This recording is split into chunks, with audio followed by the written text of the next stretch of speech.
Go ahead, Sean, for our guest.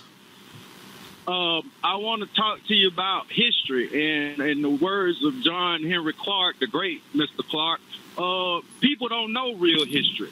As a 40-plus-year-old man, I learned everything that almost 80% of what I learned in school was a lie. Like the property that my family lives on, that property was handed down from my great-grandfather 3 times. And he got that land when he fought after the Civil War from the government. And my great-grandfather 3 times was a Native American. And this is something that is greatly misunderstood, is that there are black Native Americans, which now goes back to the question of, did Christopher Columbus really discover America? How did Christopher Columbus know to come to America? Because the Treaty of Grenada, before that, black people were running Europe. The Treaty of Grenada is when they left, and right after that, it was black people telling Christopher Columbus, hey, my ancestors got land over there in the West. And we go over there every so often. I can take you there. And Christopher Columbus literally tells you this in his letters to Ferdinand and them. But all right, didn't learn. Sean, thank you, and drive carefully. Michael Harriot, Christina Greer, the teaching of history. Why don't we take it from what he had to say and take it from there? Well, I always explain it like this, right? Like a lot of people learn when they are older, like their grandfather drank a lot, and that wasn't coffee in that mug that he was sipping on, right?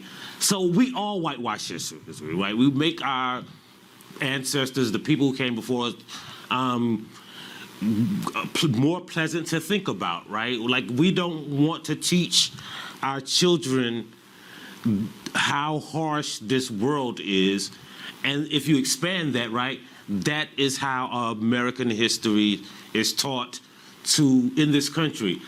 And I say that with the caveat that, like, I was homeschooled, so I learned my history at home, which surprises me, which is part of the reason I wrote this book, is because I'm still learning about the history that most people are taught, right? And it brings me to some realizations, right? Like, I realize that a lot of the controversy that we have about history is because, we learned in the 2nd grade that George Washington and Thomas Jefferson and Abraham Lincoln were these deified figures.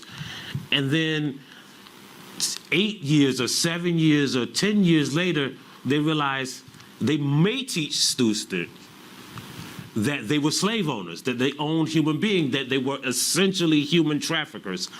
And it's hard to comport those two differences in your head because we don't teach history contextually. And if we are able to contextualize, like, yeah, Thomas Jefferson was a great, brilliant man and a human trafficker, we might be able to contextualize that before we deify him.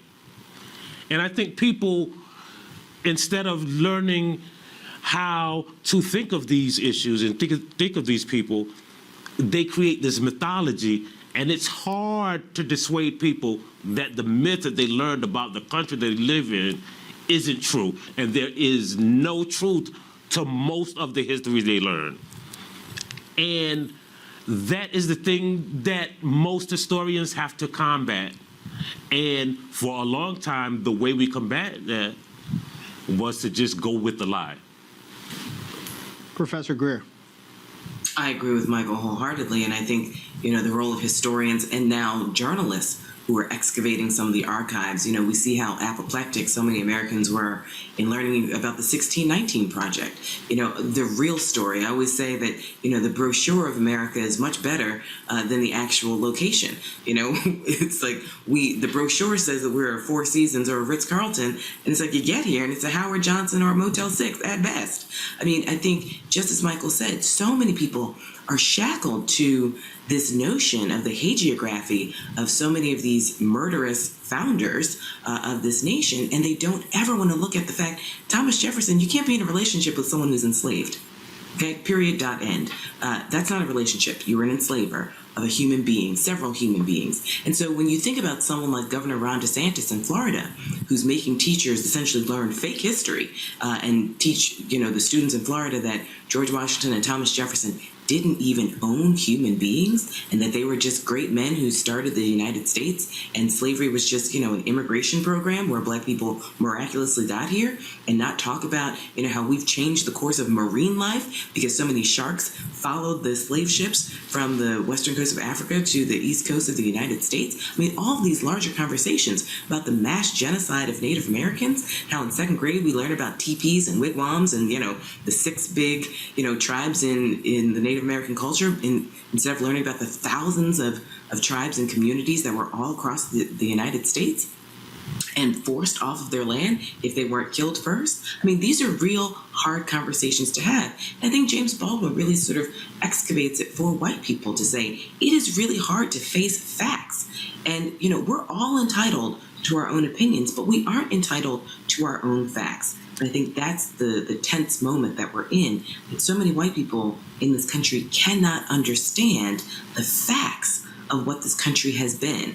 And they want to absolve themselves from it, but we're all interconnected. So just as I say that, I need to know American history, I want to know the real American history, and that involves black people. And so many white Americans know nothing about any other culture but their own. And in learning about our culture, they'll learn about the real history of this country. And it's hard and it's ugly, and we've been working on it, and there have been really great people who have helped us throughout the years to build this nation, this ideal nation that's on paper.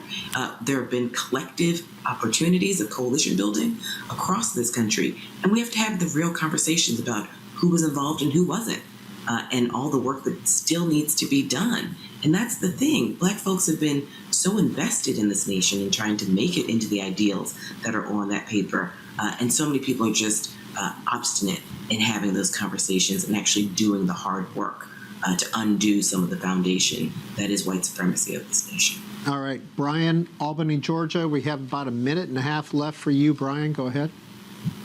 Yes, sir. How you doing? And happy to be on here.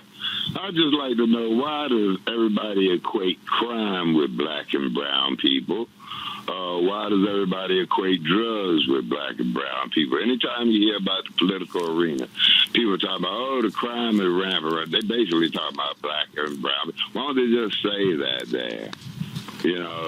That's my issue. Why don't they just say it? All right. Professor Greer, let's start with you, and we'll finish up with Michael Harriot.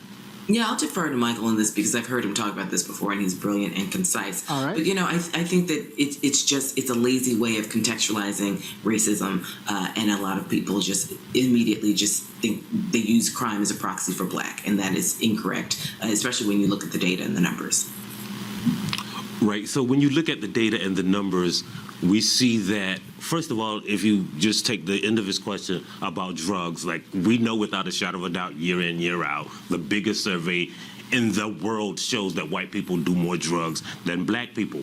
But black people are arrested for drugs about 3 times more than white people. And so that is the answer to his question about why, when we talk about drugs, we talk about black people, because the way that the drug policies are enforced are disproportionately made the burden of black people. And the same is true with crime.